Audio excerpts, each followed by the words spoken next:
Hi my queen's, কেমন হয় বলো তো যদি একটা প্রোডাক্ট দিয়ে ক্লিনজার আর মাস্ক দুইটারই কাজ করা যায়। আজকে তোমাদেরকে এরকম একটা প্রোডাক্ট দেখাবো, সেটা হলো ফুললি ব্র্যান্ডের এই টক গ্রিন টমেটো ক্লে প্যাক ক্লিনজারটা। আচ্ছা, এটা বাজারে তিনটা ফ্লেভার হচ্ছে অ্যাভেলেবেল আছে, red tomato cleanser, green tomato cleanser আর হচ্ছে রাইস ডো। বাট আমি শুধুমাত্র এই গ্রিন টমেটো ক্লিনজারটা নিয়েই কথা বলবো, বিকজ এটার রেটিং অ্যান্ড রিভিউ দুইটাই খুব ভালো। এটার মধ্যে 49% গ্রিন টমেটো এক্সট্রাক্ট আছে, যেটা হচ্ছে ভিটামিন সি তে অনেক বেশি enrich and also antioxidants. So green tomato এক্সট্রাক্টটা তোমার স্কিন ইলাস্টিসিটিতে হেল্প করে, তোমার ইলাস্টিসিটিটা বাড়ায়, তোমার পোর টাইটেন করতে হেল্প করে।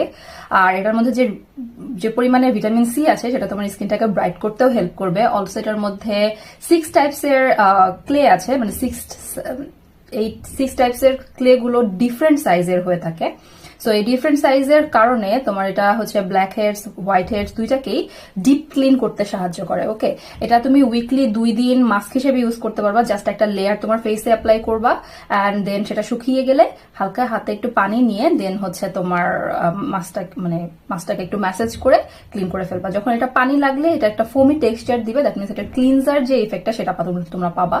Also everyday just normal cleanser আমরা যেভাবে ইউজ করি অল্প একটু নিয়ে হাতে নিয়ে তারপরে ফোম করে অ্যাপ্লাই করা, সেটাও তোমরা এটা দিয়ে করতে পারবা। ওকে, এটা অল স্কিন টাইপে হচ্ছে স্যুট করে। অলসো এটার তোমার টেক্সচারটা একটু অনেক বেশি থিক আর কি। সো যদি ড্রাই স্কিনের উপর অনেক মোটা লেয়ারে তোমার অ্যাপ্লাই করো, সেক্ষেত্রে কিছুটা তোমার টান টান লাগতে পারে স্কিনটাতে। সো ড্রাই স্কিনের আপুরা অ্যান্ড নর্মাল স্কিনের আপুরা দুই আপুরাই যেটা করবা সেটা হচ্ছে খুবই পাতলা লেয়ারে হচ্ছে গিয়ে এটাকে মাস্ক হিসেবে অ্যাপ্লাই করবা। অ্যান্ড অয়েলি স্কিনের আপুরা পাতলা থেকে অল্প একটু বেশি লেয়ারে করবা আর কি, মানে বেশি থিকনেসে হচ্ছে অ্যাপ্লাই করবা। নর্মালি